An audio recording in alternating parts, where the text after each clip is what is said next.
UBT Go app, I can track my food spending from anywhere. Pro move. They don't call me Grill Sergeant for nothing. No matter your goals, UBT helps you feel good about reaching them. Union Bank and Trust. Member FDIC.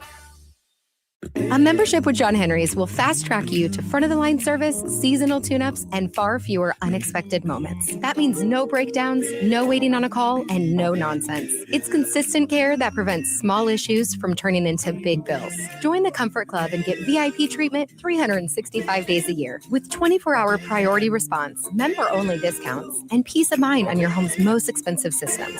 Call John Henry's. John Henry's Plumbing, heating and electrical. Empire Netting and Fence delivers top-quality netting and fence solutions. From major sports venues to backyard installs and everything in between, coast to coast. We take on tough jobs with grit, integrity, and a strong commitment to safety. Empire is growing, and we're hiring motivated people ready to grow with us. We build each other up, and we're building something big. Think you've got what it takes? Apply now at empire-fence.com. Welcome into the post-game post-up. Nebraska basketball just finished up another game.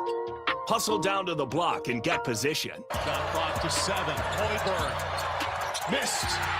Got his own rebound. Right back up. Missed it. And there he is. Garcia. How big has he been down the stretch for this Nebraska ball club? 10 points all in the second half. Now the lead back to 3. Join 93.7 The Ticket to break down the best players and key moments from today's action. Sanford a couple of steps from behind the line. And now Lawrence from the corner. He hits. And another eruption from all the red and Lincoln. Not even close. Now Creighton has not been able to hit anything. 0 for 8 from distance. Prager hits some space. He connects. Post-game coverage of Nebraska basketball on The Ticket is sponsored by Union Bank and Trust, the Lincoln Airport, Jack Russell of Farm Bureau Financial Services, and John Henry's Plumbing, Heating, Air, and Electrical. Here we gotta go. Down to 5. Hoiberg kicks it out. Lawrence for the win. It's the post-game post-up on 93.7 The Ticket. Not 1, not 2, not 3. It's 4-0 for Nebraska men's basketball in the Big Ten. 15-0.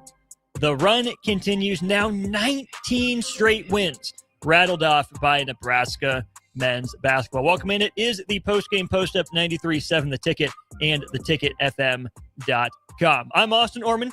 To my right, your left if you're watching on stream. It's Harrison Arns hanging out with you till about 9 o'clock here, wrapping up Nebraska's 4th win to open Big Ten Conference play, 15th consecutive win on the season for the Huskers. Glad you're along for the ride with us. 402-464-5685 if you want to be a part of the show. Cubsker will get to you momentarily, but first, Harrison Arns, pay the bills if you would, please. Absolutely. Shout out our first sponsor, Union Bank and Trust. Get a great rate on 6/12 or 24-month CD with Union Bank and Trust. Learn more at ubt.com. Again, ubt.com. It wasn't pretty. Not after about the first 8 minutes of that one for Nebraska, but the Cornhuskers find a way to get it done. Let's just start on our starter Heyman Jewelers text line. Cubsker, Husker basketball wins ugly so well. We, them, boys. Dave and Fullerton, woo! I was stressed out, GBR. Huskers P, another huge win against a good team on the road. Gritty, and they just find a way. Loving this team. Go Big Red. That seems to be the sentiment, Harrison, and that you win a 3-point game on the road in the Big Ten. The shooting numbers, not pretty for Nebraska after the Huskers made their first 3 3-pointers of the night. They go just 5 of 26 from there. 8 of 29 is the final tally for the Huskers. They end up making actually 1 fewer shot overall and from 3 compared to Ohio State, but make 6 more free throws to end up with the final 3-point margin. And Harrison, I said this a few weeks ago on the corner 3. It was specifically about Nebraska's defense, but I think it can apply to the whole team as well. And that's that this team needs to win on the margins. It's why they play the style they do. It's why Fred Hoiberg recruited to it. Success in close games like this isn't sustainable, not from year to year, right? There's really no clutch gene. This has been proven in studies throughout sports, right? You look at baseball, hitting with runners in scoring position or 2-out RBI, whatever you want to look at. You have guys that, you feel better about when they're up at the plate, but even the best hitters have these wild swings. Same with the shooters, right? Clutch is real, but it's not. Momentum is real, but it's not. But what we're finding from this Nebraska men's basketball team is whether, you think clutch is a skill, whether you think it's just a bunch of old veteran experienced guys that know how to make just enough plays to win. We've seen that all year. Oklahoma, New Mexico, Kansas State, Illinois turned into that. Obviously, Michigan State on Friday, and here again tonight in the second road test for Nebraska's second 3-point road win in Big Ten conference play. Nebraska isn't dominating individual opponents, but Nebraska has stretches where it dominates. And then at the end of games, we've seen consistent veteran poise from Nebraska, allowing them to close some of these out. Yeah, it's been awesome. I think down the stretch, you saw Rink Mast really try to take over. And then once again, it's just an arsenal of guys that step up in the right moments. I know Braden Frager's going to get talked about a lot. Potential another all-freshman Big Ten player of the week for what he was able to pull off. But you get to the point to where you feel confident that you don't – in years prior, it felt like if Bryce Williams was cold down the stretch of the game, you kind of threw your hands up and you're like, well, let's just hope and pray someone can get it going. But this team, you just have multiple answers. And it's been pretty routine, and I think that's why you see the great assist numbers, the assist turnover ratio, but you have multiple guys that are able to go in there and provide some answers. This has been a year when Fred Hoiberg looks down the bench, he's got answers he can go to. And I think it's one of those things where you say it all the time, but the math's just right for this team down the stretch over and over again. And a big one today was the free throws. I mean, it's a pleasant sight to see these guys knocking down free throws. When at the beginning of the year, I was unsure how it was going to go, but now we're seeing that number be pretty steady up there in those percentages. So when you get into these close games, you got a team who as of late's been doing a good job hitting their free throws. You also got a bunch of guys that, although they might not be the Rink Mast, the Price Sanford, they're not scared of the moment either to go ahead and take advantage of some good looks. Let's talk about the free throws. 14 of 17 on the night for Nebraska. That's good for 82%, including 9 of 12 in the second half. Ohio State made 8 free throws, shot 13 for the game. Tilly, the guy that took the last shot that we'll get to here momentarily, was just 1 of 4 at the free throw line. Devin Royal also missed 2 of them. Bruce Thornton only got to the free throw line for 2 shots, 1 trip to the line. John Mobley Jr. had 1 trip to the free throw line, completing an and 1 in the first half. And Nebraska didn't do a great job attacking downhill, and we'll certainly dive into more of the spacing issues the offense had and some of the shot selection stuff. But even with those free throws coming late, Nebraska knocked down just enough of them. It is what I would say, right? I have it written down here in my notes. Mobley hits that 3 when Nebraska went 1-3-1, which we also need to talk about. Make it a 5-point game. Hoiberg missed a 3. Then Braden Frager got that offensive rebound off what I thought was maybe a little bit of a quick trigger from Sam. Not a bad shot, not the best one in that situation, but Frager's there. He gets the long offensive rebound, and it leads to him splitting some free throws. He would hit 2 the next time, or no, he hit the 1 the next time, because after a really, really soft pass, he's staring down Rink Mast. Tilly's playing aggressively, fronting Rink Mast out on the perimeter. Frager is staring him down and throwing it soft. Rink Mast had no chance to catch that ball. Tilly gets the steal. Well, what does Braden Frager do? The next time Nebraska gets it up court, they call timeout. They go with a horn set. We don't see that a lot from Nebraska, where they put the 2 guards, or a Sanford, and I want to say Lawrence down in the corner, and then it was Frager and Mast on the elbows. They throw it Frager's way, and I guess they just let him cook.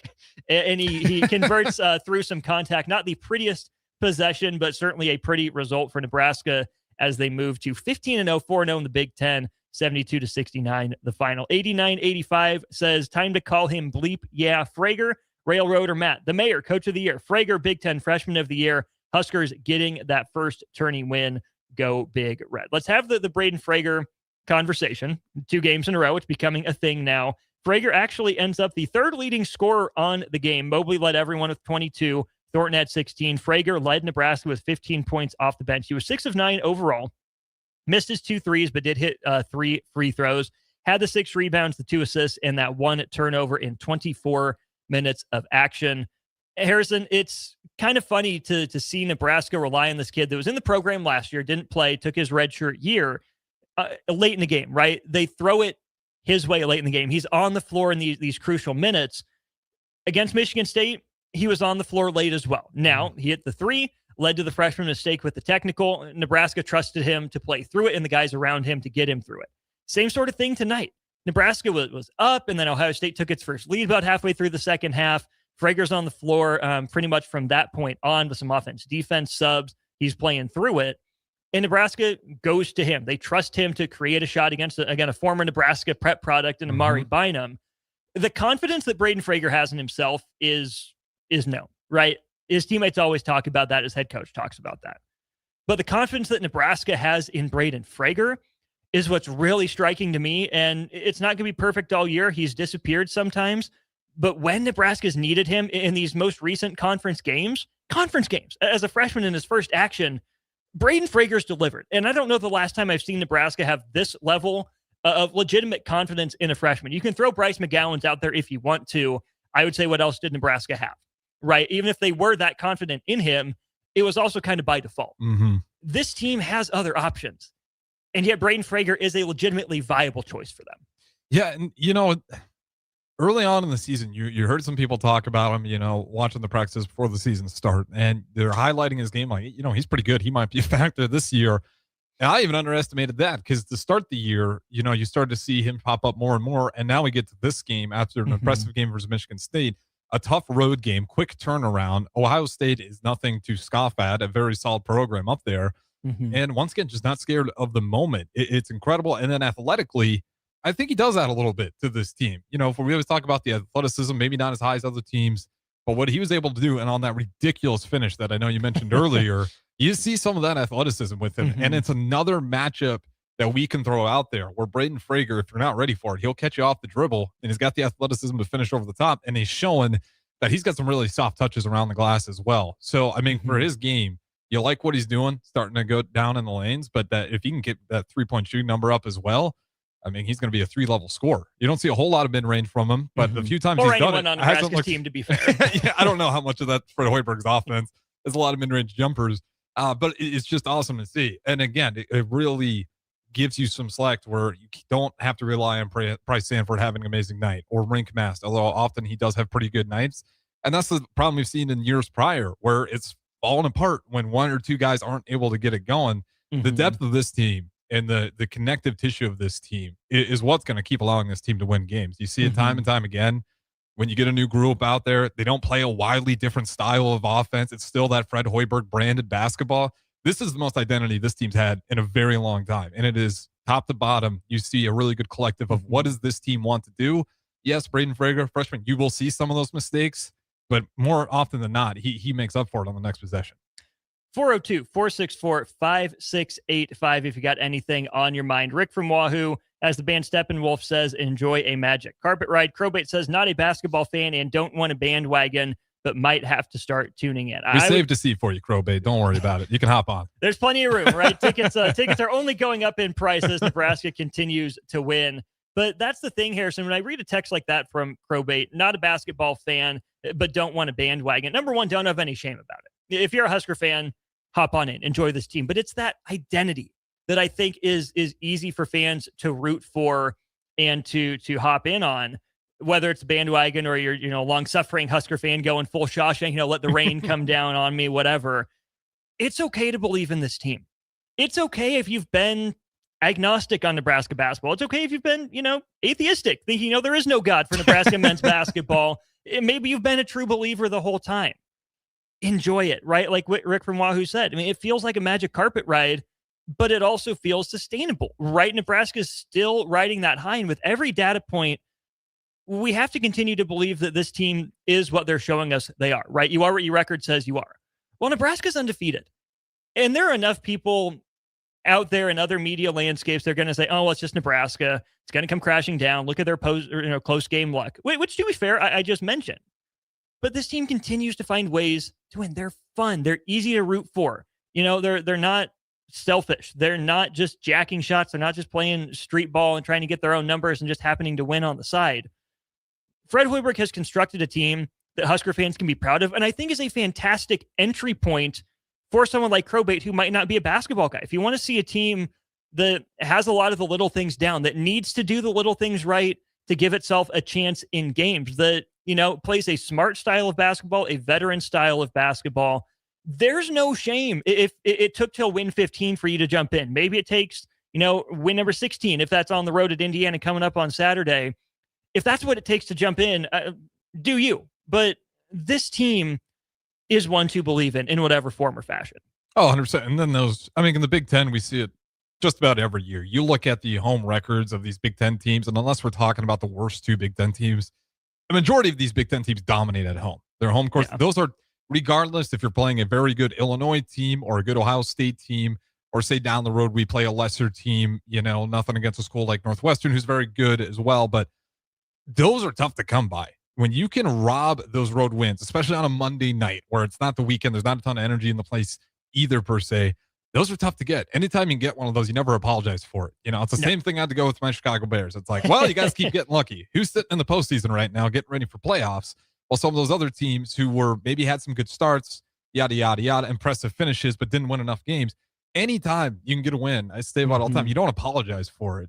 And you can say it's lucky, but what I see down the stretch is a team that's executing, is a team that's not getting flustered. Now, you can say, well, it's lucky because Ohio State missed, their last three. We could talk about who shot that three, but at the end of the day, they're executing. It's not luck if you're executing your brand of basketball, and that's what I stand by. I don't see any luck in this run.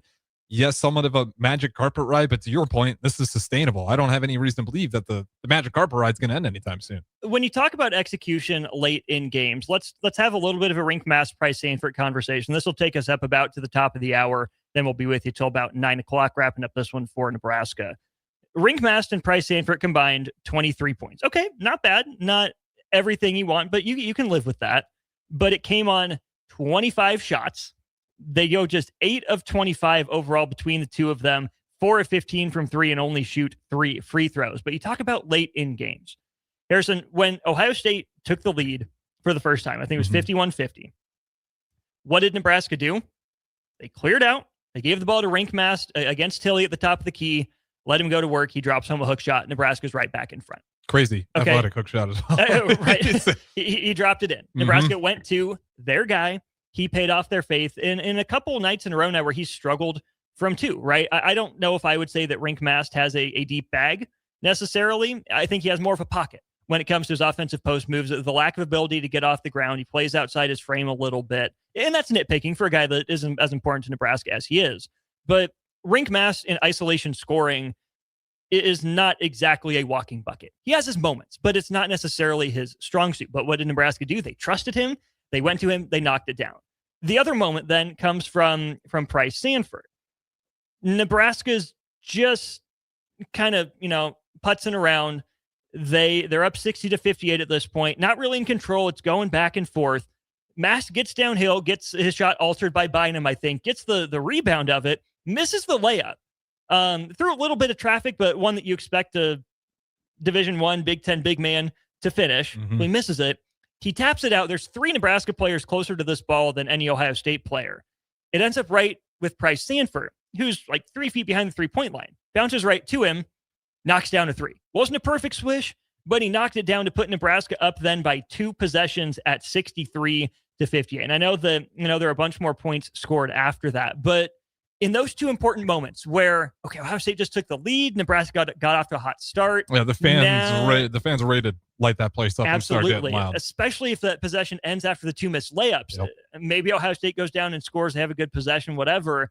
Well, that didn't happen. Nebraska stuck with it, and, Mast gets the hook shot, and then, 10, 15 points later, it's Price Sanford when his number was called, right? I thought Price rushed a couple earlier in the game that if things are going well, so be it, and we'll talk more about the shot selection coming up as we continue post-game. But I don't know if those were the 2 biggest moments, but I think this game, for as tense as it was, could have been even hairier for Nebraska if Mast doesn't hit that little hook shot and if Sanford is hesitant on that 3 that he knocked down. Yeah, 100%. And that's just that fearlessness you talk about. I mean, it was one of Kobe Bryant's best attributes. It's like he didn't care what he did in, the first 3 quarters. It's like, what is he going to do in the 4th quarter? Because the confidence doesn't waver with him regardless of the results of the past. And you see some of that in Sanford. You certainly see in that from Mast more and more often is he can have some cold starts, but down the stretch, and I think you're absolutely right. He's got a pocket of moves, but when one of those is a hook shot that's tough to block, when he has that one going, I mean, if it's not a walking bucket, but if he has that feel and he has that touch that night, it very well can turn into one because it's just one of the toughest shots to stop. And then, of course, they got to start collapsing it on him. And then just do all the other bigs. I mean, this is the best I felt about Nebraska's bigs in a while. And it's no disrespect to, Derek Walker, but there wasn't that depth behind him. And there wasn't those forwards maybe around that could really assist his style of game. This is where you talk about Berke Berjukengel as well. Didn't necessarily light it up, but once again, doing enough on the rebounds, doing enough of the gritty plays to just make things uncomfortable enough for opposing bigs and opposing guards who want to try to sneak in there and steal a rebound. I mean, the bigs that Nebraska's running, it feels like one of the better fits that I've seen, not just from the starters, but you go to the first, second, and then we still see guys. I don't think Garcia played a whole lot today, but down the stretch, we'll see what he can maybe be a bigger part of the picture. Yeah, just 4 minutes for Jared Garcia, but he hit a three, I believe it was in the first half. He was wide open off a pass from, I want to say, Sam Hoiberg. Missed another off the dribble three, but then did a good job. I thought he had an and one attempt coming up, but he attacked a closeout. He got to the rim. He shot free throws. Didn't play much, and we'll talk about the depth as well here in just a minute, because that's a guy that Nebraska might not need, a huge number of minutes from, but he'll probably end up playing some important minutes. Big thanks to Union Bank and Trust for helping sponsor our post-game coverage. We'll tell you more about our two other great sponsors as we continue. 402-464-5685. Starter Heyman Jewelers text line open and available for you. More Nebraska basketball post-game coverage. Huskers 72, Buckeyes 69. We'll be back to talk more in just a moment. Let's fly. Your next trip starts at Lincoln Airport with American Airlines. Now flying nonstop service to Dallas, Fort Worth, and Chicago. American Airlines connects Lincoln to major hubs and destinations around the globe. Wherever you're headed, LNK gets you there with new nonstop flights on American Airlines. Now boarding. Convenient, fast, and stress-free. Book your next flight at LincolnAirport.com. LNK, make flying easy. With UBT, you've got total control over your money. Like Doug, who runs his game day tailgate like a well-oiled machine. I got burgers, brats, chicken, dogs, plus all the fixins. And with the UBT Go app, I can track my food spending from anywhere. Pro move. They don't call me Grill Sergeant for nothing. No matter your goals, UBT helps you feel good about reaching them. Union Bank and Trust. Member FDIC. A membership with John Henry's will fast-track you to front-of-the-line service, seasonal tune-ups, and far fewer unexpected moments. That means no breakdowns, no waiting on a call, and no nonsense. It's consistent care that prevents small issues from turning into big bills. Join the Comfort Club and get VIP treatment 365 days a year with 24-hour priority response, member-only discounts, and peace of mind on your home's most expensive systems. Call John Henry's. John Henry's Plumbing, Heating and And electrical. Empire Netting and Fence delivers top quality netting and fence solutions. From major sports venues to backyard installs and everything in between, coast to coast. We take on tough jobs with grit, integrity, and a strong commitment to safety. Empire is growing, and we're hiring motivated people ready to grow with us. We build each other up, and we're building something big. Think you've got what it takes? Apply now at empire-fence.com. That's empire-fence.com. This is your year to win way more than bragging rights. At Warhorse Casino, your love of the game could earn you serious cash.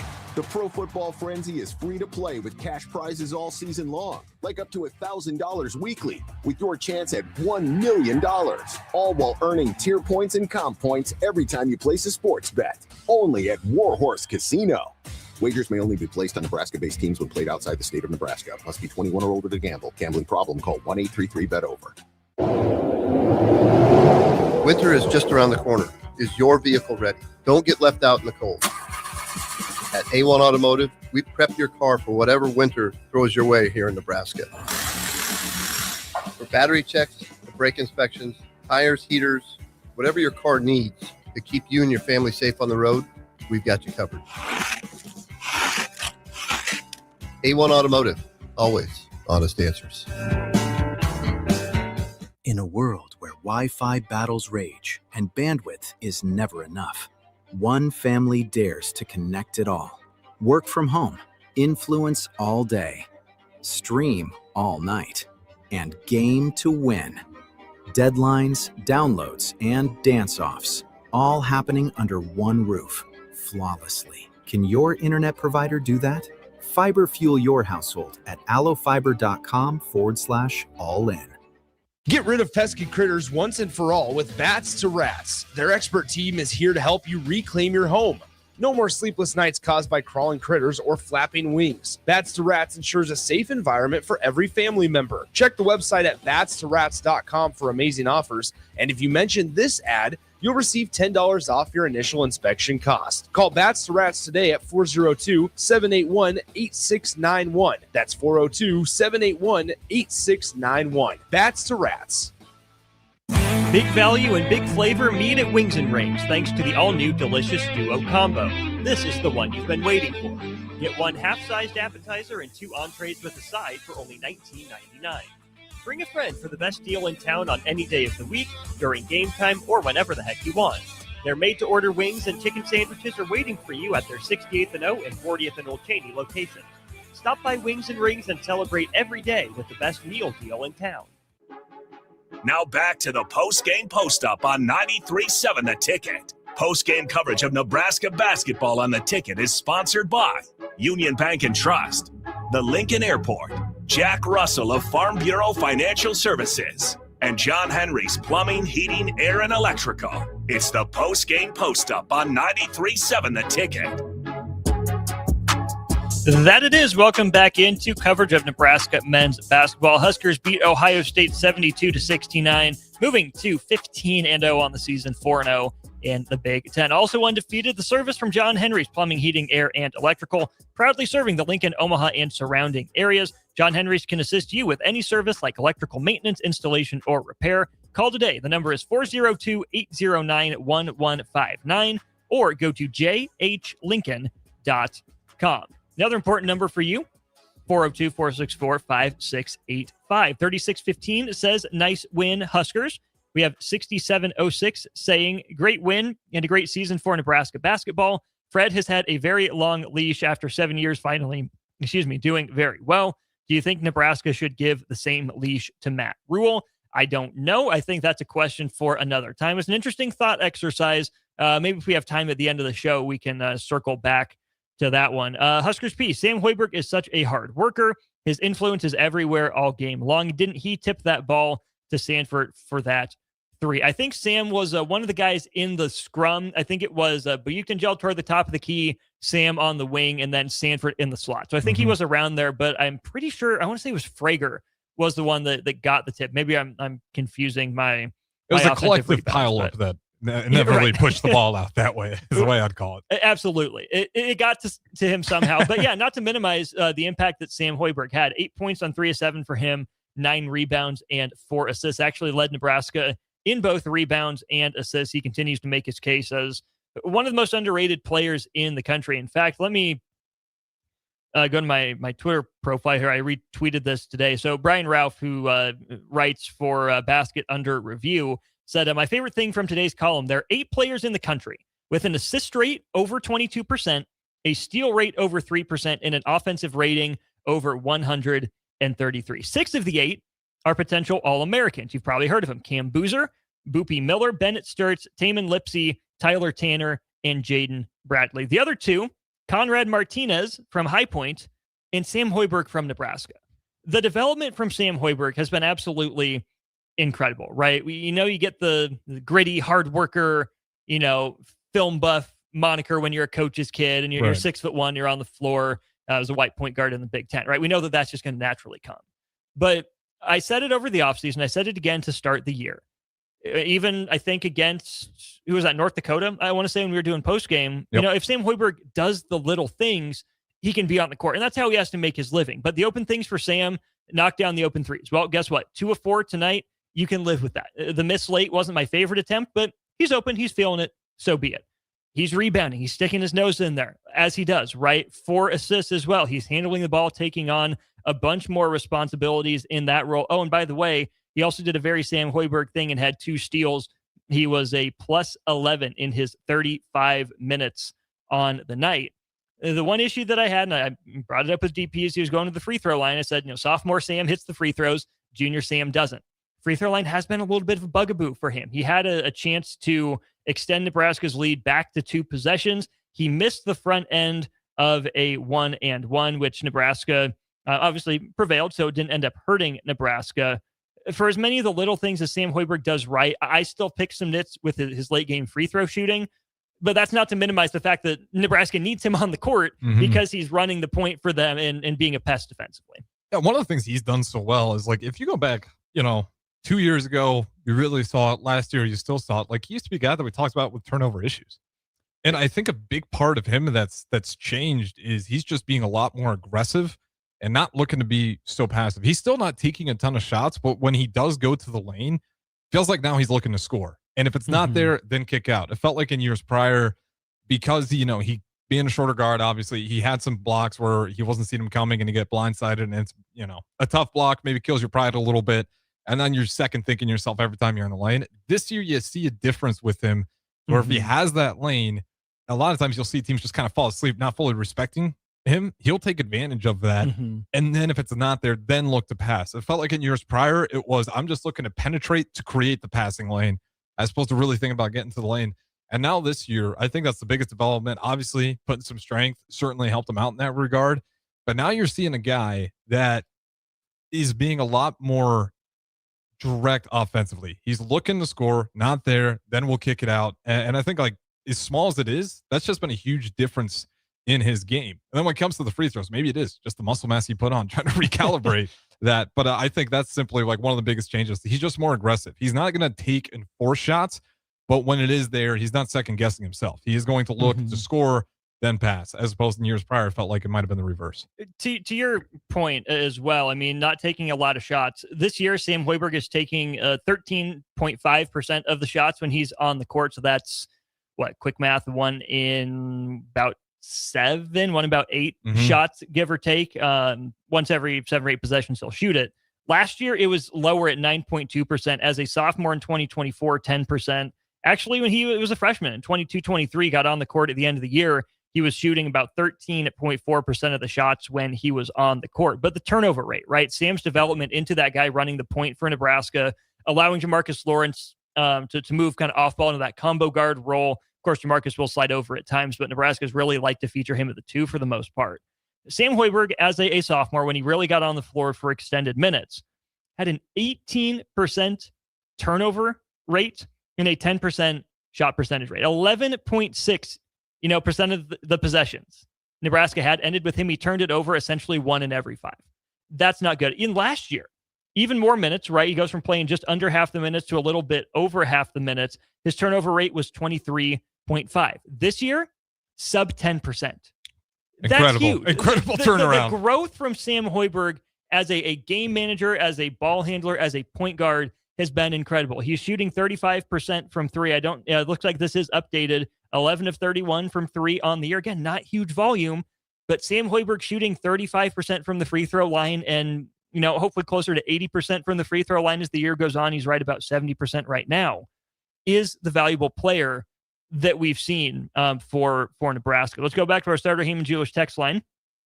This team has grit. Started strong today, and I thought Nebraska was going to roll. But even when the triple went dead for a while, the boys persevered. Excited to see how the rest of conference play goes. This season has a lifelong Husker basketball fan who used to attend the Danny Nee camps as a kid. There we go. Full of, here's a dangerous word, optimism.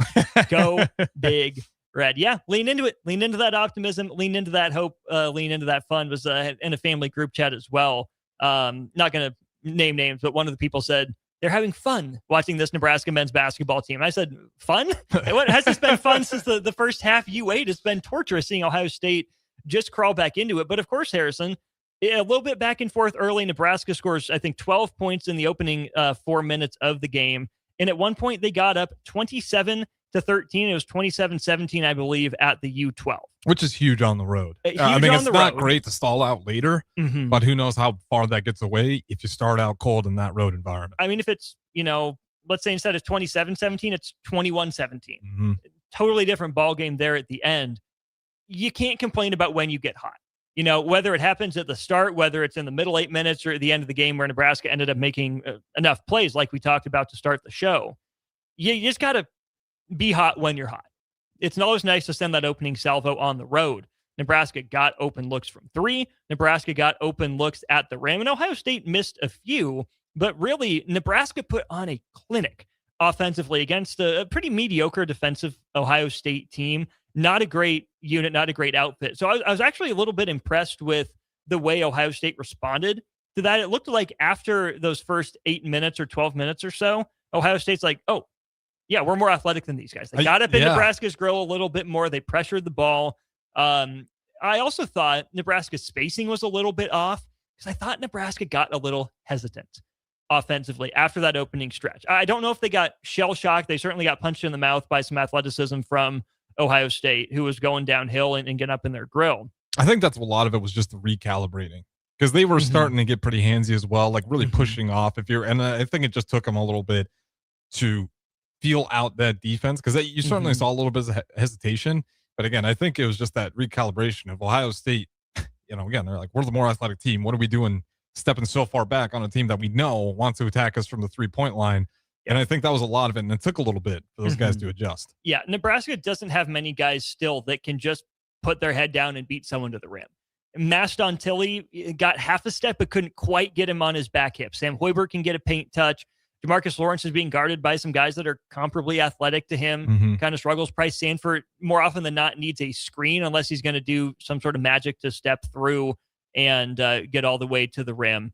I thought Nebraska's spacing was a little bit off. It looked like guys were just kind of floating, kind of wandering instead of moving with purpose, instead of spacing, instead of filling. And maybe it's what they were coached to do, but it looked like there was always just one person in the passing lane they shouldn't be in or not quite in the right spot, whether it was in, transition when Nebraska's got the ball all the way up the court or it's in the half court. And some of that's a credit to Ohio State, but it goes back, Harrison, to what Fred Hoiberg has said, is that when this team moves the basketball and moves without the ball, it can be a really good offense. We saw it in the first 8 minutes. We really didn't see it the last 32 minutes in any consistent, meaningful way. Now, and you credit Ohio State's defense, but to your point, spacing, I know there's a few times I could see Fred Hoiberg sitting there on the sideline, like really screaming at the guy on the corner to clear out, get out of the way, move.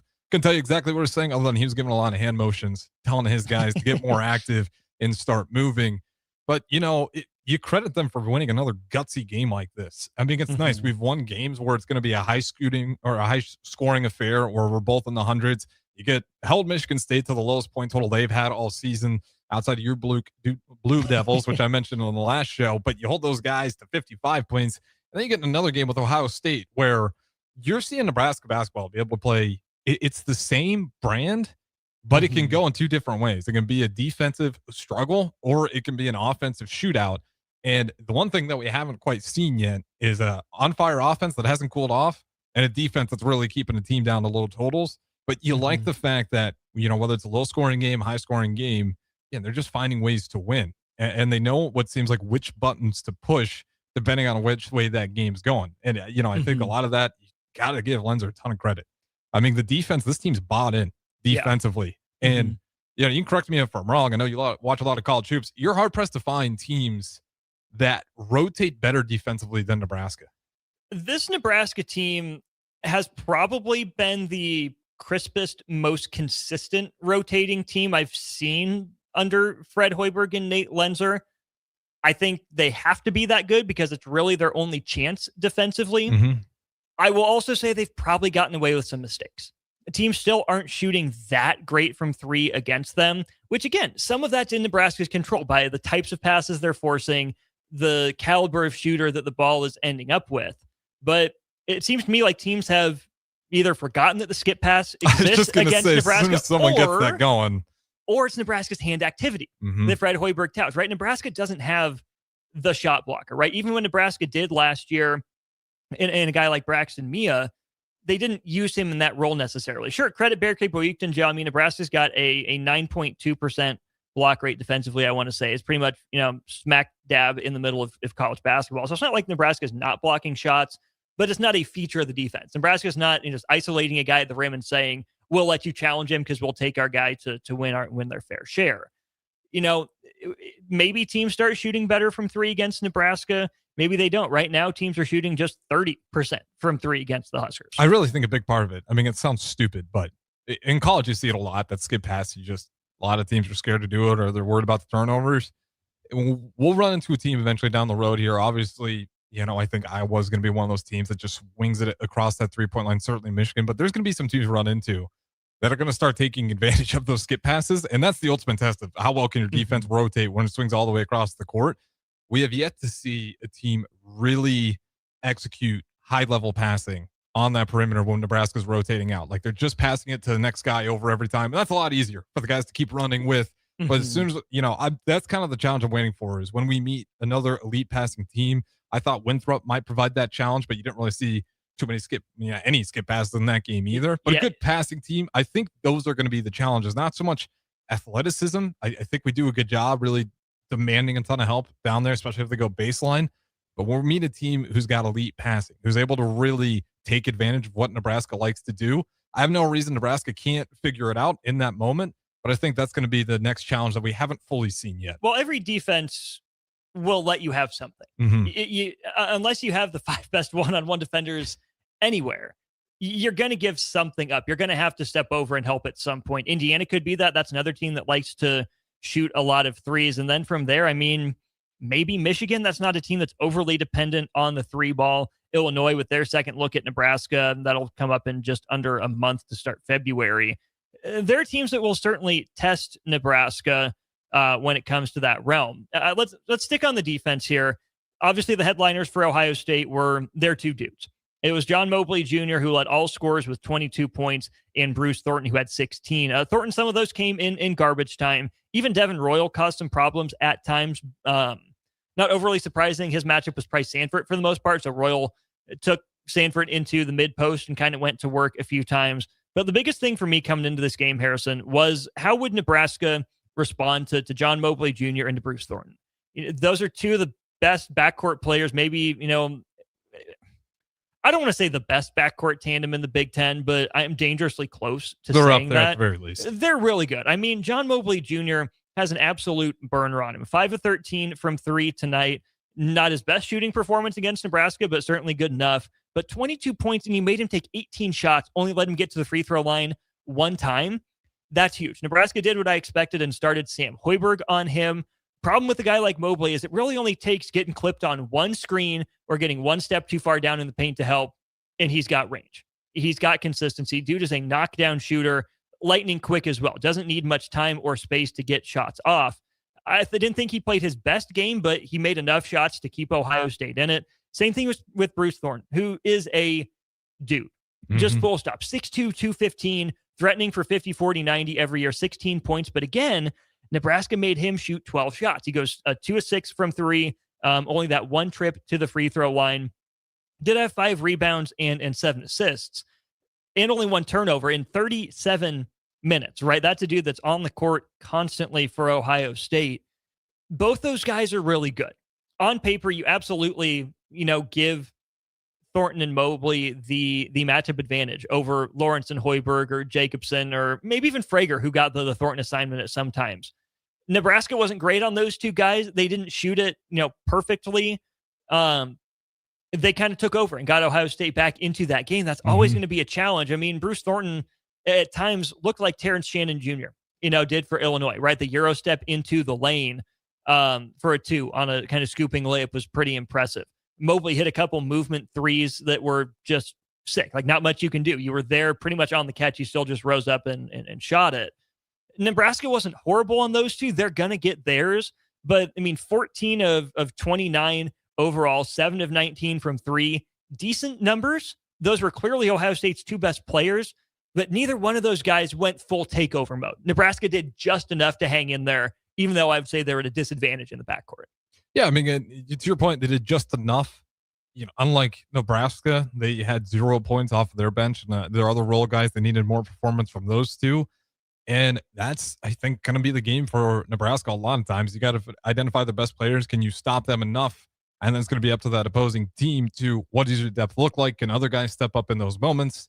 Because with Nebraska, we always talk about it, or at least I know I do, is the depth has been a huge part of our success. And I think that's going to be a huge thing going forward, because down the stretch there, you'll look at Nebraska and it felt like we had a little bit more in the tank. Our minutes are a little bit more divided up. And then Ohio State, they couldn't really trust, any of their bench players for obvious reasons. They weren't in a whole lot. I don't believe, double check here, Yeah, none of them scored. No. The most off the bench they had was 12 minutes. Their starters, 35 minutes, 37 minutes, 33 minutes, 37 minutes, 36 minutes. That's not a whole lot of rest for those guys out there. So if you can get into those defensive battles, you feel a lot better about Nebraska's chances having enough in the tank to be able to close out on those late possessions when it really matters. It's getting into the crunch time. Are your legs underneath you when you're shooting it? And Ohio State there started to fade away a little bit, it felt like, because maybe the fatigue was setting in. And unlike Nebraska, we mentioned some of those big time shots with Sanford, even though he didn't play well, great early on, he still had enough energy to make it count towards the end. That's the thing that I think is just going to be a big part. Keep going down the road here. I know in the last postgame show we had someone talk about Rink Mass minutes as well. I think he had 35 or 36 in 35 again for him. Yeah, in this one, I didn't really see him look gimpy though. I'm not too worried until it really becomes a problem. But when you can give 24 to Frager on the bench and you can give 18 to Cal Jacobson, only 4 minutes for Garcia, I'm just curious to see what his input looks like the more we go down the season here. But that's just another thing you like to see for Nebraska, where you don't have to gas your starters for 35 plus for each one down the road. Yeah, helping and hurting the Nebraska defense. So Nebraska gives up 12 turnovers. Ohio State scores 17 points off of them. Some of those Nebraska had no chance. Too many live ball turnovers for Nebraska, and Ohio State was pretty good at converting those all night long. Helping Nebraska, though, Harrison, Ohio State just 8 of 15 on layups and dunks. Didn't miss a dunk tonight, but 5 of 12 on layups. That speaks to, when we talk about Nebraska's defense, being in position, rotating, being there on time, and forcing guys into tough ones, right? Yeah, Thornton got downhill quite a bit and got to the rim. Mobley, not a whole lot necessarily, but Christoph Tilley didn't have a great game. I mean, 3 of 9. That's not a good look for him. And a guy that has better touch than that, Rink Mass did a pretty good job defensively on him. That was primarily his matchup. Also, just real quickly on Thornton and Mobley Jr., the other thing you like to see when you do give it up, you're not panicking and hacking. You're not just giving those guys time at the line to get hot, get their shots going. Like, yes, you're because of their athleticism, you might concede a few, but you're not seeing them panic and just give them easy free throws, which is, when you go look at that Illinois game, it's a big part of how those guys really start getting going is, we're having a hard time keeping our hands in the right spot. You could yell at the refs, but, a lot of time, even Michigan State. Yeah, exact same thing. Some of that was the Frager technical got him going. I thought there were a couple, at least one questionable call that Fears got. That guy goes 10 of 10 from the free throw line out of their 15 or 16 attempts. But even late, Price Sanford reaching in from behind to hit Cooper instead of just making him take a tough one. Nebraska, I have the numbers somewhere here. Nebraska is the number 4 team in the country at defending without fouling. Number 4, I think it is, in opponent free throw rate, only 22.5%. That's really good. It's the style and the function of the style that Nebraska plays. To your point, if that's going to be the way Nebraska plays and a way to limit fouls to keep the game flow going, not have constant start-stop and have to be in the half court all the time, man, you got to find ways to defend smartly and not get some of those ticky-tack ones like you did, helping Michigan State back in it, and like you avoided tonight against Ohio State. Yeah, 100% there. And I know we're up to the last minute here. Again, you guys can always join in, 402-464-5685. The other part on the defense, and then we'll talk some more offense and some big picture in our next segment, is Nebraska went 1-3-1. And I made the Shawshank comparison earlier. I don't think I can legally make that comparison twice, right? I got to come up with new material. It was manna from heaven for me. Harrison, for years, like 22-23, they're getting back to respectability. Okay, do what you need, right? Play your man. 23-24, Terrence Shannon Jr. is shredding you. Wade Taylor IV is shredding you. Last year, Dylan Harper is getting downhill, and Desmond Claude is getting downhill. And, the list goes on and on. Jackson Shellstad to a lesser degree. Nick Martinelli's going off. Nebraska, maybe switched up its pick and roll coverage sometimes. We know Fred Hoiberg, has said that in postgame, and I'll take his word for it. But Nebraska has never, ever shown opponents a different look, just to try it, just to throw them off. Nebraska went 1-3-1, I think 3 possessions tonight. The first one was Nebraska looked like it was going to have the last shot of the first half or really close to it. Rink Mass gives it away. Ohio State advanced it to the front court, and I think they called a timeout to set something up. I looked at the screen, and Nebraska wasn't standing in the same spot as Ohio State. It looked like there was a guy up top and a guy under the rim and two guys on the wings and one guy at the free. Oh my goodness. That's a 1-3-1. That's a Tim Miles thing. This hasn't been in Lincoln since 2019. That was a big Tim Miles thing. It was a big Tim Miles thing. That lineup of death played some 1-3-1. Do you remember the lineup for that 1-3-1 when we broke it out? Okay, into that? wait. Tonight or the Tim Miles one? Tonight. So it was Hoiberg at the top of the key. It was Mast in the middle. Mm-hmm. I want to say it was.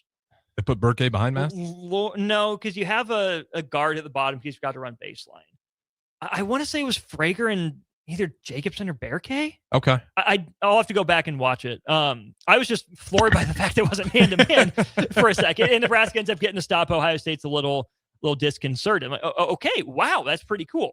Then they did it again off of a dead ball in the half court early in the second half. That was right after Frager had an and one. And then they went back to it one more time late in the game. Like, for a Nebraska team that's had pretty good defensive numbers, but has gotten absolutely shredded by lead guards like Thornton and Mobley. For a coaching staff in Hoiberg and Lenzer and Ziegler and now Pat Monahan specifically, that has prioritized length. And we'll tell you they're not the most athletic. The 1-3-1 is the perfect changeup to break out sometimes because you can just be long, just be in a passing lane, make guys go up and over you, right? It's harder to screen a 1-3-1. It can be done, but the way that Nebraska played it, I was just floored. And they needed it tonight. Those three possessions might have swung the game. I have been asking for this for like 2.5 seasons now. When a lead guard is killing you, just throw him the possession of zone. Just once, please. Well, and they didn't do it until tonight. And I was like, oh my gosh, thank you, dear Lord, for the manna. Well, it just gives teams, you never know how teams going to react. Sometimes they panic and they don't know what to do. They start, it's just because you don't show it very often, saying you got to do it for minutes at a time. But yeah, you're absolutely right. I think it was Nick Smart and the Toronto Raptors when they won on their champ. Like, it works at any level if you do it properly. Oh, yeah. I mean, Duke in 2014-15 went 2-3 to protect Jahlil Okafor, and it ends up in a national championship. American Airlines back at Lincoln Airport, by the way, friends, bringing new nonstop flights from Lincoln to Dallas, Fort Worth, and Chicago O'Hare starting in June 26, with seasonal winter service to Phoenix starting in winter of this year. Tickets on sale now, thanks to our friends at the Lincoln Airport for helping sponsor our post-game coverage. All right, that last shot, Christoph Tilley takes it, not Thornton, not Mobley. Let's walk through the thought process. Let's talk more about it. 402-464-5685. Huskers 72, Buckeyes 69. He's Harrison. I'm Austin. More post-game after this. With UBT, you've got total control over your money. Like Doug, who runs his game day tailgate like a well-oiled machine. I got burgers, brats, chicken, dogs, plus all the fixins. And with the UBT Go app, I can track my food spending from anywhere. Pro move. They don't call me Grill Sergeant for nothing. No matter your goals, UBT helps you feel good about reaching them. Union Bank and Trust. Member FDIC. A membership with John Henry's will fast-track you to front-of-the-line service, seasonal tune-ups, and far fewer unexpected moments. That means no breakdowns, no waiting on a call, and no nonsense. It's consistent care that prevents small issues from turning into big bills. Join the Comfort Club and get VIP treatment 365 days a year with 24-hour priority response, member-only discounts, and peace of mind on your home's most expensive systems. Call John Henry's. John Henry's Plumbing. Heating and air. And electrical. Let's fly. Your next trip starts at Lincoln Airport with American Airlines. Now flying nonstop service to Dallas, Fort Worth, and Chicago. American Airlines connects Lincoln to major hubs and destinations around the globe. Wherever you're headed, LNK gets you there with new nonstop flights on American Airlines. Now boarding. Convenient, fast, and stress-free. Book your next flight at LincolnAirport.com. LNK, make flying easy. Lincoln's go-to for fun isn't new. It's a place that's been a staple of the city for years and is only getting better. Matson's Bowling and Billiards always has open bowling available with no long lines, unlike other centers. They have live music almost every weekend and great food at EJ's Bar and Lounge, with seating for 150 people. They have popular meals like the EJ Burger, pizza for the whole family, and famous EJ's Wings. Contact Sarah to book a party for friends, coworkers, or family at Matson's Bowling and Billiards, just south of 48th and Holdridge. MHC isn't a new company, just a new name. Moe's Moving is now Moe's Home and Commercial. Whether moving across town or across the state, MHC Moving has you covered, specializing in home, apartment, assisted, and independent living moves. MHC can handle your commercial moves as well. MHC Moving has 0 hidden fees. You'll never pay for same-day booking or be charged for stairs, heavy items, or elevator fees. Rates are the same Monday through Saturday, and you will never pay a truck or fuel surcharge. And they offer payment plans through PayPal. Call MHC Moving today at 402-853-7167 or go to mhcmoving.com. Concrete Industries has immediate job openings for precast production laborers and maintenance technicians. Concrete Industries offers great pay, health benefits, 401k, a wellness program, holidays, and paid time off. Apply today to earn a starting pay of $21.50 per hour plus a $1,500 hiring bonus. Concrete Industries is hiring all experience levels and offers on-the-job training. Start your career today as a precast production laborer or maintenance technician. Visit concreteindustries.com. Sometimes good people make mistakes. When you find yourself in need of an attorney, call Liberty Law Group. The attorneys at Liberty Law Group will defend you in court and protect your freedom to get you the best possible outcome and the justice you deserve. Trust your freedom to Liberty Law Group, the best criminal attorneys in Nebraska and Iowa. Call them today at 877-404-5238. That's 877-404-5238. Or check them out online at libertylawgroup.com. Hey guys, this is former UFC fighter and mixed martial artist Anthony Lionheart's. The Upside Bar and Lounge in South Lincoln is the go-to spot for every UFC event, prelims, and main card. There's never a cover, so make sure you get there early and stay late. Upside Bar and Lounge has daily specials, a margarita club, and a taco club. And don't forget, they just added Buzz Bowls to their menu. Learn more about upcoming events by visiting UpsideBarLNK.com and stop into their South Lincoln location for every UFC event on 27th and Pine Lake. Anderson Ford in Lincoln has 2 convenient locations, which means 2 times the customer service, 2 times the inventory, and 2 times the ability to get you in the car of your dreams. Whether you visit us on the north side or the south side, you'll find more selection and a team that's always on your side. When you're looking for a better way to buy your next Ford, visit Anderson Ford in Lincoln, where exceptional service meets unbeatable selection. Now back to the post-game post-up on 93.7 The Ticket. Post-game coverage of Nebraska basketball on The Ticket is sponsored by Union Bank and Trust, the Lincoln Airport, Jack Russell of Farm Bureau Financial Services, and John Henry's Plumbing, Heating, Air, and Electrical. It's the post-game post-up on 93.7 The Ticket. That it is. Welcome back in at post-game coverage of Nebraska men's basketball. Austin Norman, Harrison Orange with you, taking your thoughts for another half an hour or so. 402-464-5685. Union Bank and Trust, proud sponsor of Nebraska ball post-game. Get a great rate on 6, 12, or 24-month CD with Union Bank and Trust. You can learn more at ubt.com. All right, Harrison, on the Nebraska defense, Huskers up 70-69. Jamarcus Lawrence goes to the line, knocks down 2 free throws with 9 seconds to go. That was the possession after Sam Hoiberg missed the front end of his 1-and-1. Ohio State goes down. I think it was Thornton gets a layup to cut it to 1. About 12 seconds come off the clock before Ohio State's able to foul, and Nebraska got it to Jamarcus Lawrence, who was a perfect 6 for 6 from the charity stripe in this one. Nebraska ended up needing all of them. Then Ohio State's final play. And get a timeout to talk about it. They inbound the ball to John Mobley. They get him going from, if you're looking at the basket Ohio State's going to, they go from right to left. Mm-hmm. Okay, makes sense. Yeah, let's get the ball to Mobley. He's probably your best 3-point shooter. Has been pretty hot tonight. He's made 5 of them. Like, okay, they're going to give Mobley a chance to dribble this one up and see if he can't create something against whether it was Hoiberg or Jacobson or Lawrence, whoever it was at this point. Well, okay, so Mobley lets it go, and he throws it ahead to Christoph Tilley. Okay, that makes a lot of sense to me. You know what we're going to do? We're going to get it up ahead to the big man who didn't shoot it well tonight. He ended up 1 of 4 from 3, I want to say, and that's pretty much his season percentage, right? Enough of a threat that you got to step out there and take him seriously, but not enough that you're overly worried about it. Yeah, he was just 1 for 3 on the night. So, okay, you pass up ahead to that guy. I'm like, okay, it makes sense. So then what's going to happen is Mobley going downhill, good movement shooter, he's just going to catch a little flip behind a screen from Tilley. But you got to get the ball up to the front court. especially if Nebraska's going to try to foul, right? Was Nebraska going to foul up 3 or not?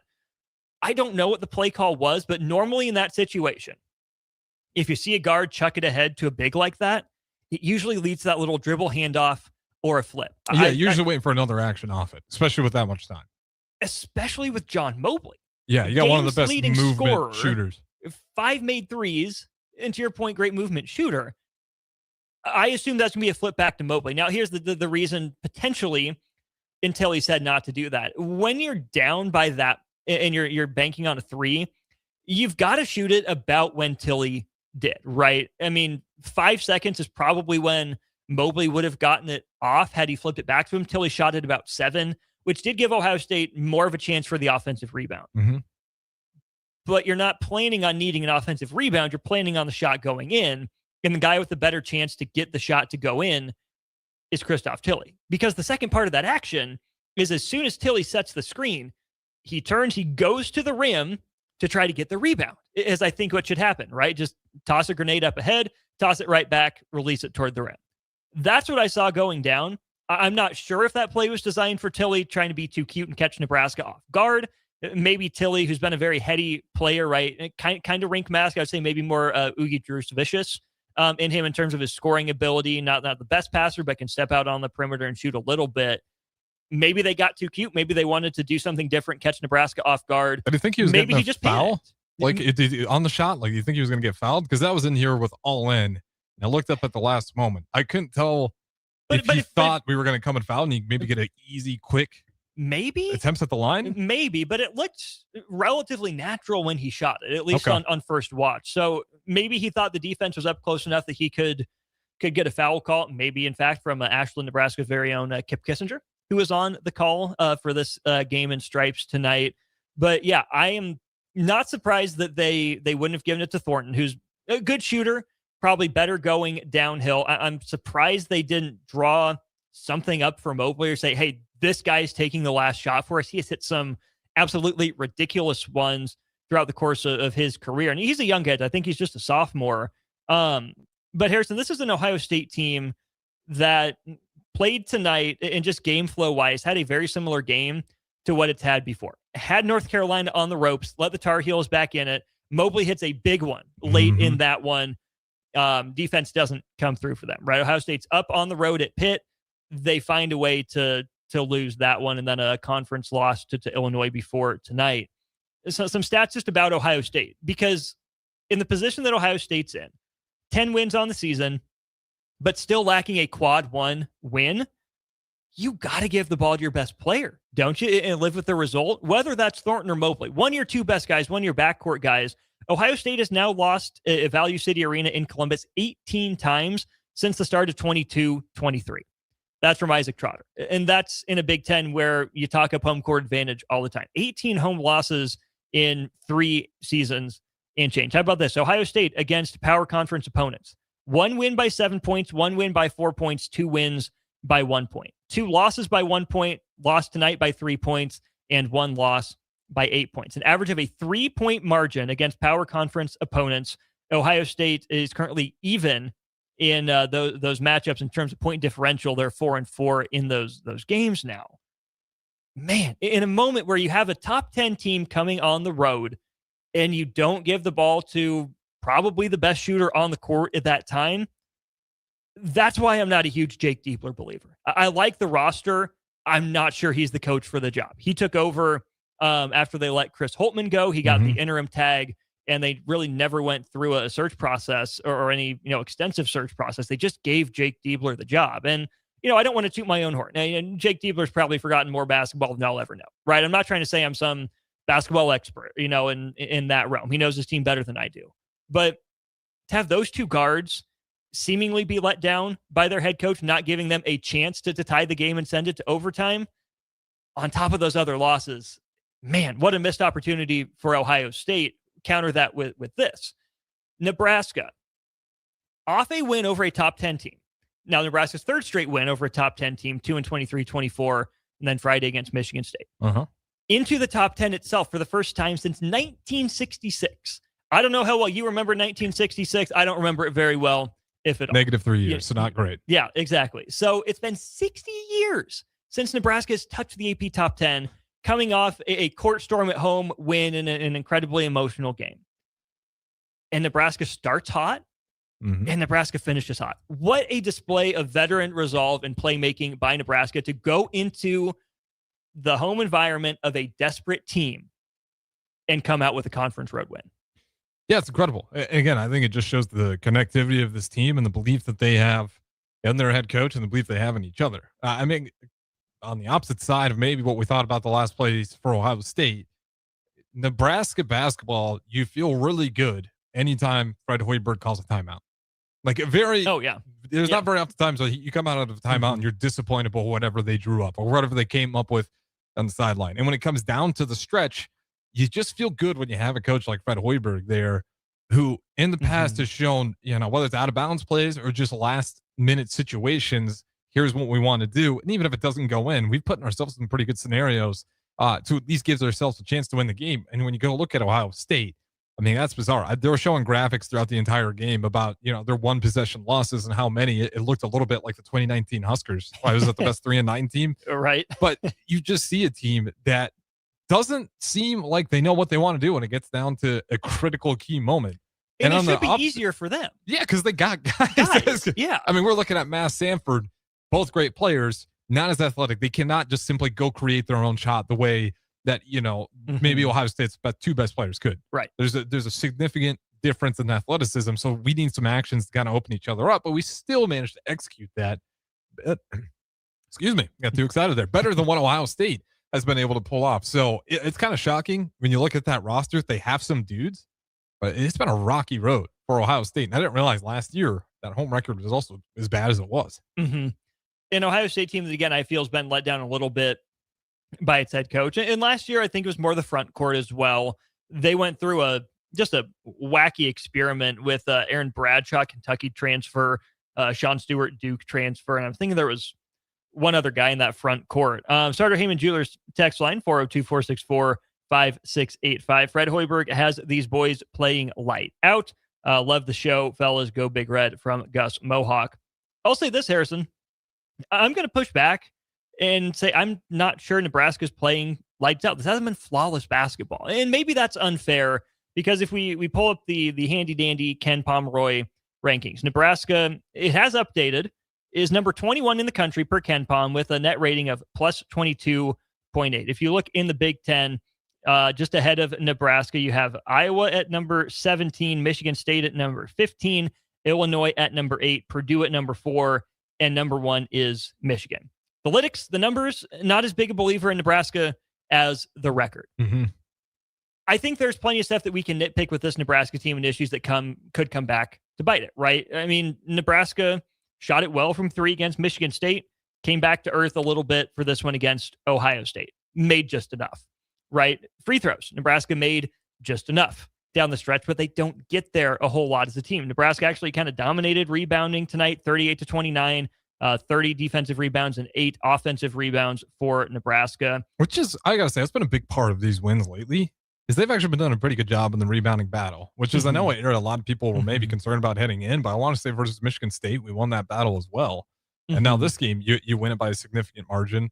And that's how you win these games. You got to do enough of the small things right and win some of those categories. Because again, you go look at that Michigan State game, they won in just about every category outside of like 19 turnovers, which is a killer. And I want to say they lost in that rebounding battle as well. Well, yeah. So Nebraska actually got out rebounded by 14, and Michigan State had the 19 turnovers. So if you combine Nebraska total rebounds with Michigan State turnovers, you get 50, and Michigan State rebounds with Nebraska turnovers, you get 53. Okay. That narrowed the possession gap. And so if you look at that tonight for Nebraska, 38 rebounds for Nebraska against 8 Buckeye turnovers, 46.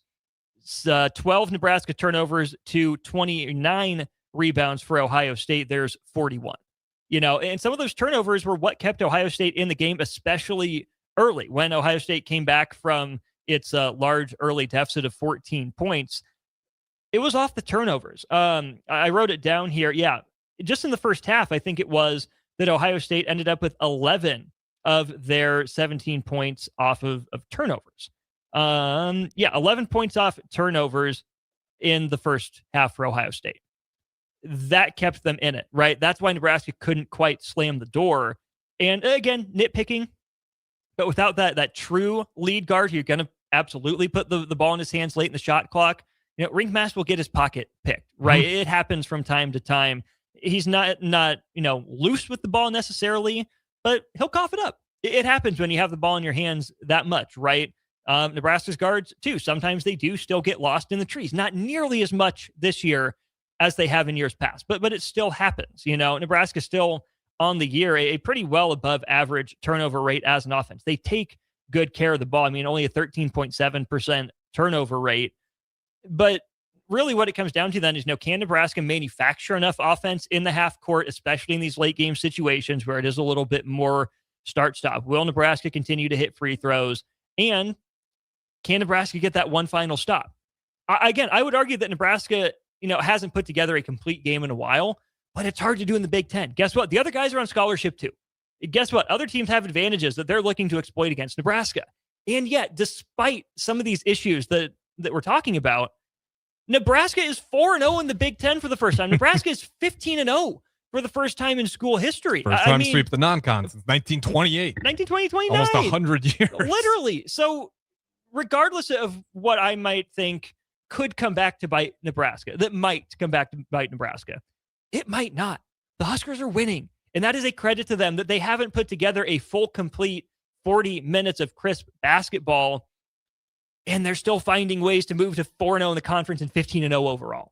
That's why it deserves a ton of praise. And I know, I've just seen on text line, I know there's some breaking Husker football news. We'll get to it. This is a huge news for Husker basketball. Me and Raph, we got the next hour. We'll definitely talk plenty of Husker football, and I know what you guys want to talk about. We'll definitely get there, but just hang on for like 13 minutes. Then we'll open up that show. But this is important. I mean, for everything you just said, this Nebraska basketball team is 15-0, one of the 6 teams left in the country, undefeated. They got 3 opponent ranked wins already. 2 of them, or excuse me, 1 of them being on the road, and then obviously a top 10 opponent at Michigan State. This team is doing things that we haven't seen in this basketball program. And the thing that, gives me a ton of confidence of why this thing's sustainable, not just this year, but down the road, is what do you think, Nebraska's paying for its players when you look at some of these schools like Michigan, when you look at Michigan State, when you look at Illinois? Probably like 3/10, maybe just barely matching what those guys are paying. Like what Fred Hoiberg is able to do with this team has been awesome. And some of it goes to, I think you're seeing that leadership when you have older guys on the roster. You're starting to notice that trend more and more in March Madness. Yeah. But Fred Hoiberg's able to get a loyalty out of his guys, maybe not paying as much, but a little bit of that grit that maybe people are talking about, a little chip on the shoulder, not a lot of belief there. It's really awesome what Fred Hoiberg's been able to put this team together, again, without having all the resources some of these other bigger schools. And they're sitting here still as one of the top teams in the country. Top 10 teams in the country. Top 6, arguably, if you look at the record in terms of the undefeateds in college basketball. We can just look at Nebraska's roster, right? Sam Hoiberg, local, homegrown. Braden Frager, local, homegrown. You think about Jared Garcia, or Cale Jacobson, right? Homegrown. Jared Garcia, not Nebraska's first choice in that position. They're going after Ezra Ausar at one point. Didn't get him. They pivoted to Jared Garcia, and he's been huge for Nebraska at times. Rink Mass was a Bradley transfer. Good in the Mo Valley, but he ended up in Nebraska. They did enough to get him. Berke Buitengel, maybe not worth the initial price tag, but he's played a role for Nebraska. He's grown into his own, without a doubt. You get Price Sanford. He was their number 1 target in the transfer portal. They got him. They had to have him to tie this roster together. They went out. They had enough in the tank to go get him. And then even Jamarcus Lawrence, right? A guy that how many coaching staffs in the country would have said, oh, you left us. No, we're done with you. We had this plan for you. You were good with the plan. What changed, right? We were doing what we told you we would. We were true to our word. Why'd you decide to leave? It also just makes you feel good that, like, when those guys are out on the door, they're not burning bridges. Because it's one of the dumbest things you can do in today's college sports in general, is don't burn a bridge that may open up back down. And clearly that connection was still there with Lawrence and Hoiberg. Absolutely. And that's where I don't think Jamarcus Lawrence was immature in the way you might think. Maybe a little basketball immature, right? Hunting for those greener pastures, wanting to be more of that combo guard. Goes to Rhode Island and plays off the ball quite a bit, but doesn't have the team success or maybe the numbers that he imagined. And so for him to have then the basketball maturity, I think he's always been a good dude with a good head on his shoulders. So don't misunderstand what I'm trying to say here. But understanding how he fits in the game of basketball in a system that works for him, to come back and play the role that he did. He was minus 11 tonight. I don't know if I believe that. It seems kind of hard to believe. I thought he was fine, not elite. Again, the clutch free throws at the end and only 2 turnovers.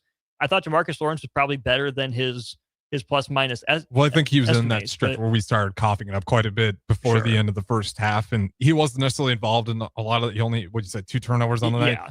He just happened to be on the court at the wrong time, which you're going to see from game to game every now and then. Sure, but to your point about roster construction, I still am convinced that Nebraska is, easily bottom third in the conference in NIL, rev share, what have you.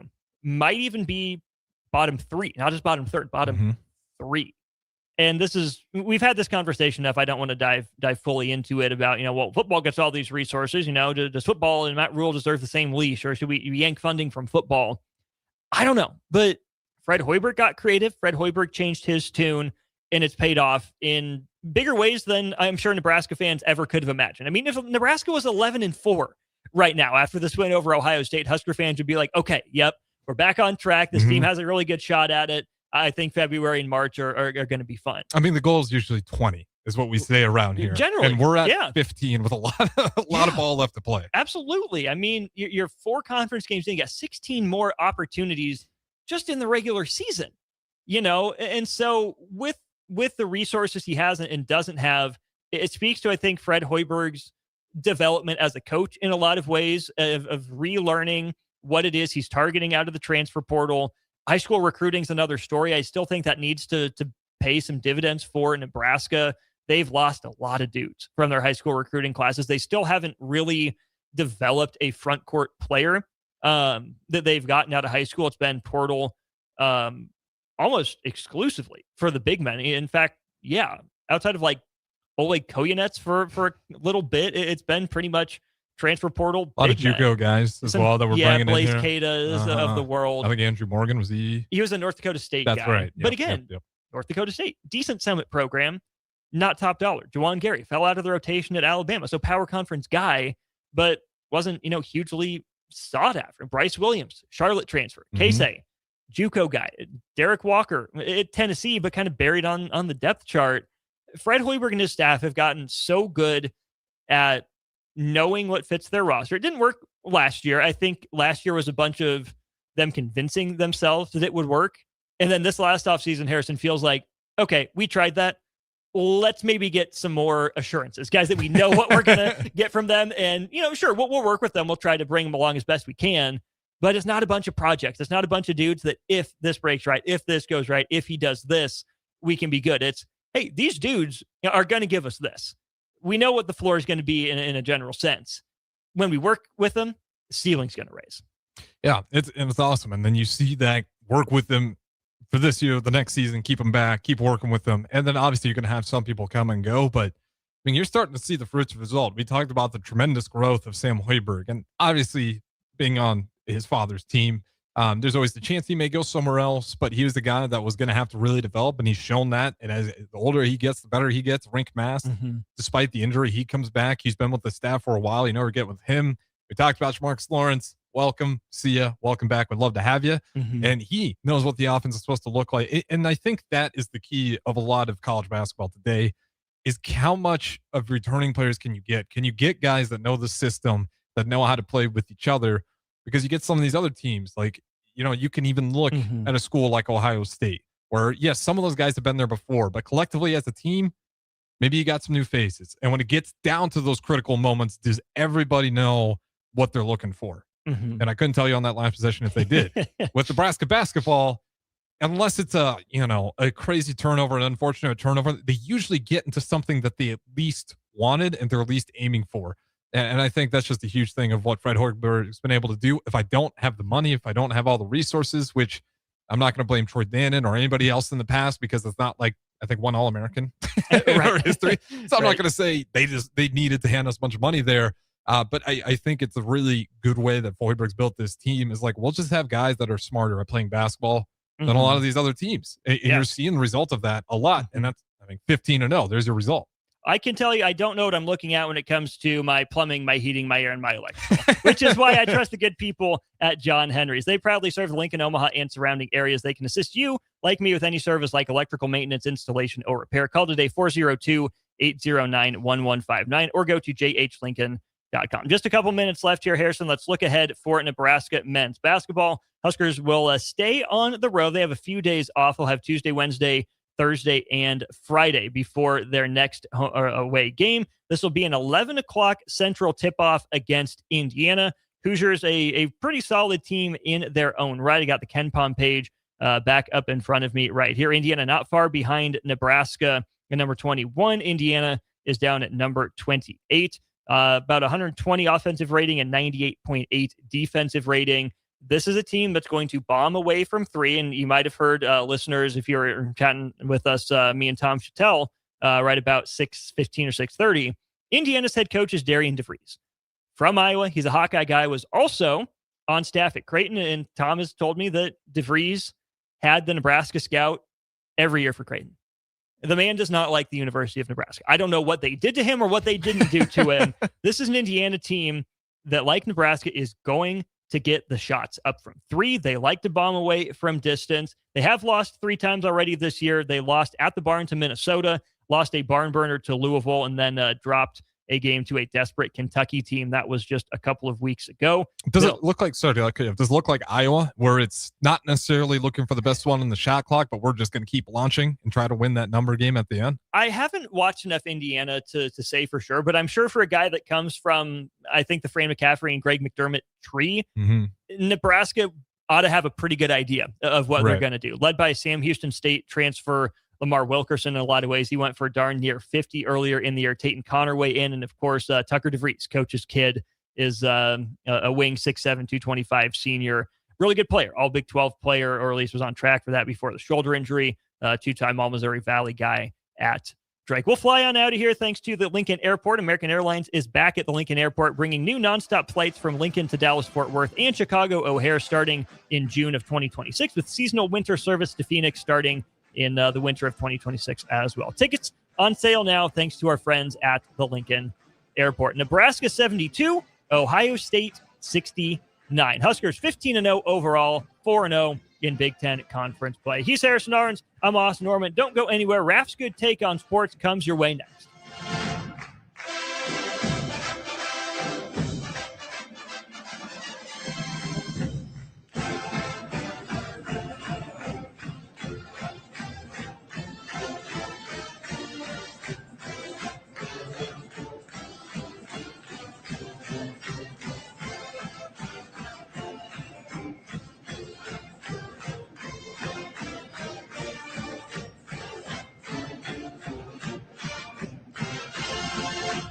A membership with John Henry's will fast-track you to front-of-the-line service, seasonal tune-ups, and far fewer unexpected moments. That means no breakdowns, no waiting on a call, and no nonsense. It's consistent care that prevents small issues from turning into big bills. Join the Comfort Club and get VIP treatment 365 days a year with 24-hour priority response, member-only discounts, and peace of mind on your home's most expensive systems. Call John Henry's. John Henry's Plumbing, heating and air. And electrical. Let's